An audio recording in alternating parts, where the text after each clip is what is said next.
अस्सलाम वालेकुम गाइस, मेरा नाम है हमज़ा और रहमान और आप देख रहे हैं सरकारी जॉब चैनल। तो नाजरीन, आज की इस वीडियो में ये बहुत इन्फॉर्मेटिव वीडियो होने वाली है हवलदार के बारे में कि हवलदार का रैंक क्या होता है, हवलदार की ड्यूटी टाइमिंग्स क्या होती हैं, सैलरी कैसी होती है और इनका रिटर्न टेस्ट कैसा होता है। तो तमाम इन्फॉर्मेशन गैदर करके आज पूरी इस वीडियो में कवर कर लूँगा। तो वीडियो को स्टार्ट से एंड तक देखिएगा। वीडियो को स्टार्ट करने से पहले मेरी वीडियो को लाजमी लाइक कर दें, चैनल को सब्सक्राइब कर दें और बेल आइकन को लाजमी हिट कर दें। जज़ाकल्लाह। वीडियो स्टार्ट करते हैं। बिस्मिल्लाहिर्रहमानिर्रहीम।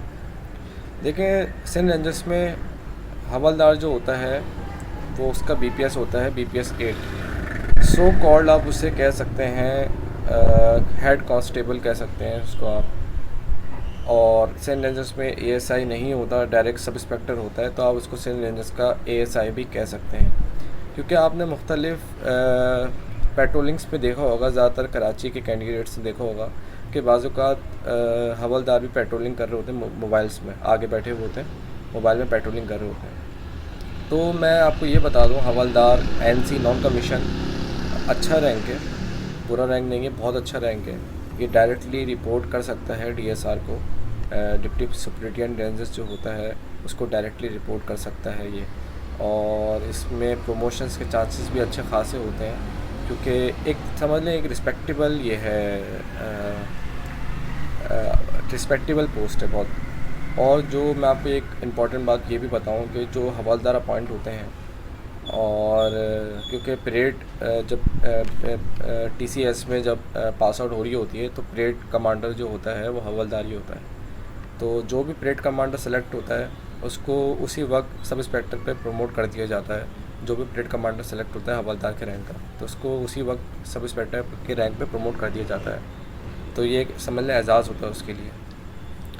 और सब इंस्पेक्टर प्रमोट के चांसेस जो होते हैं इसके 2.5-3 साल होते हैं, आराम से इजीली प्रमोट हो जाते हैं सब इंस्पेक्टर पर 2.5-3 साल में, अगर आप कोर्सेज अच्छे कर लेते हैं तो।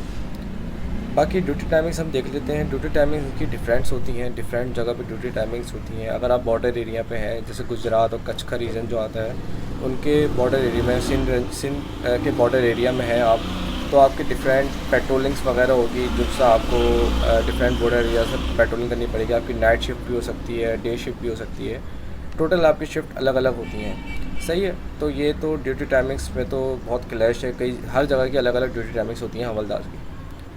और टोटली फ़िज़िकल ड्यूटी होती है इनकी, ऑफिस ड्यूटी नहीं होती, टोटली फ़िज़िकली ड्यूटी होती है इनकी। और ऑफिस ड्यूटी में आपको डाल सकते हैं अगर आप इनके IT कोर्सेज में चले जाते हैं तो। और ये भी बता दो, सिपाही के लिए हवलदार का रैंक एक ही होता है। सैलरी की बात कर लें तो सैलरी इनकी 40 अबव होती है और इनके एक्स्ट्रा अलाउंसेस भी लगते हैं। हाँ, अगर आपकी कराची में ड्यूटी लग जाती है तो आपके एक्स्ट्रा अलाउंसेस भी लगेंगे, जो कि सिंध गवर्नमेंट आपको अलाउंसेस प्रोवाइड करती है। होती है आपकी जॉब फेडरल गवर्नमेंट है, मगर आप सिंध में कराची में ऑपरेशन चल रहा है सिंध रेंजर्स का, तो इस वजह से आपको एक्स्ट्रा अलाउंसेस लगते हैं। हवलदार जितने भी रेंजर्स की पोस्ट होती है उसमें एक्स्ट्रा अलाउंसेस लगते हैं, तो आपकी सैलरी बढ़ जाती है। तो इतना आपको मैं बता सकता हूँ कि आपकी 40,000 अबव सैलरी होती है आपकी। और स्टार्टिंग 3 मंथ्स आपको सैलरी नहीं मिलती जब आप ट्रेनिंग सेंटर जाते हैं, मगर आपकी सैलरी जमा होती रहती है। आफ्टर 3 मंथ्स आपको एक साथ सैलरी मिल जाती है सारी, और फिर आपकी सैलरी स्टार्ट हो जाती है। तो सैलरी का भी यहाँ हिसाब किताब ख़त्म हो गया। 2 पॉइंट्स क्लियर होगा। रिटर्न टेस्ट की बात करते हैं। देखिए, रिटर्न टेस्ट के आप लोग लिख लें, मैं आपको बताता जा रहा हूँ। रिटर्न टेस्ट में आपके पास सबसे पहले क्वेश्चन आता है आपके पास फिल इन द ब्लैंक्स का। फिल इन द ब्लैंक्स का क्वेश्चन आता है। देन आपके पास आता है चूज द बेस्ट आंसर का ऑप्शन आता है। और फिर आपके पास आता है फिल इन द ब्लैंक्स में आपके पास जनरल नॉलेज टाइप के क्वेश्चन पूछ लिए जाते हैं आपसे, जैसे इस जगह का प्राइम मिनिस्टर कौन है, करेंसी क्या है। और आपके पास आती है translation, English to Urdu translation आती है आपके पास। इंग्लिश में ट्रांसलेशन इंग्लिश में लिखी हुई होती है, आपको उसको उर्दू में ट्रांसलेट करना पड़ता है आपके पास। एक आती है आपके पास उर्दू में लिखी हुई होता है, उसको आपको इंग्लिश में ट्रांसलेट करना होता है। सही। और आपके पास आते हैं ईडियम्स, मुहावरे नहीं होते, जैसे जैसे आता है जैसी करनी वैसी भरनी, ऐसा लिखा हुआ आएगा आपके पास उर्दू में, उसको आपको इंग्लिश में इसको ट्रांसलेट करना होगा। जैसे इसका होता है टिट फॉर टैट। सही। जैसे मैं लिख के आपको बताता हूँ, इसका होता है ऐसे टिट फॉर टैट। ऐसे एटीएम्स आपके पास आते हैं लिखे हुए, जिसको आपको इंग्लिश में ट्रांसलेट करना पड़ता है। देन आपके पास आती हैं वर्ड एसोसिएशन टेस्ट। सही है। WAT,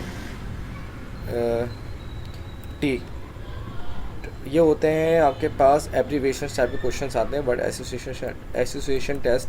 जैसे फॉर एग्जांपल आपके पास ISI लिखा हुआ गया, तो इसकी आपको फुल फॉर्म लिखनी होगी इंटर सर्विस इंटेलिजेंस। सही है। जैसे आपके पास आ सकता है ऐसे ही आपके पास आ सकता है फॉर एग्जांपल KPT, ये 2021 में आया था। मैं आपको बता रहा हूँ, मैंने टेस्ट देखा था, कराची पोर्ट ट्रस्ट। तो डिफरेंट एब्रीवेशन आपके पास आते हैं, इसको आपको फुल फॉर्म उसकी लिखनी पड़ती है। तो आप एब्रीवेशन, जैसे ये एब्रीवेशन होगा ISI, और आप COAS chief of army staff, और DG डायरेक्टर जनरल, और आप ऐसे नेपरा सुपारको, ऐसे एब्रीवेशन देख के चले जाएं। दैन आप S से आपके पास आएगा, S से आपको लिखना होगा। उर्दू में भी आ सकता है आपके पास, इंग्लिश में भी आ सकता है। सही है, सिंपल आएगा, बहुत ज़्यादा कोई हाई फाई ऐसे नहीं आएगा। एप्लीकेशन आएगी आपके पास, एप्लीकेशन लिखने के लिए आएगी। जैसे फॉर एग्जांपल आपको बोल दिया जाएगा कि आप एक काउंसलर को अपने एप्लीकेशन लिखने के, आपके इलाके में पानी के मसाइल हैं, तो उस पर आपको एप्लीकेशन लिखनी है, तो आपको इंग्लिश में एप्लीकेशन लिखनी होगी।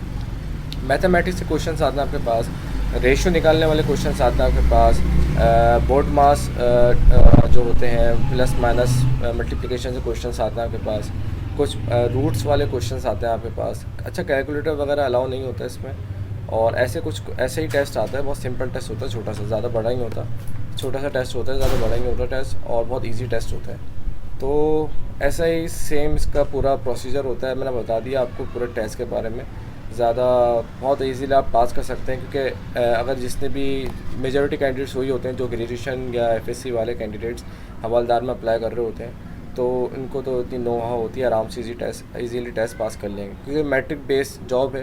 तो समझ लें मैट्रिक जैसा आपके पास टेस्ट आने वाला है, ज़्यादा हाई फाई टेस्ट नहीं आने वाला। और जिनकी ग्रेजुएशन और हाइट अच्छी हो, जिनकी रनिंग के मार्क्स अच्छे हों, तो उनको हवलदार में सेलेक्ट कर लिया जाता है। उम्मीद करता हूँ वीडियो पसंद आएगी। वीडियो पसंद आए तो लाजमी लाइक कर दीजिएगा, और अगर उसमें शेयर कर दें, और भी कोई रिसोर्स हो मुझसे कमेंट सेक्शन में पूछें। इंशाअल्लाह ताला पूरी कोशिश करूँगा आपको इन्फॉर्मेशन प्रोवाइड करने की। थैंक यू, जज़ाकल्लाह, अल्लाह हाफ़िज़।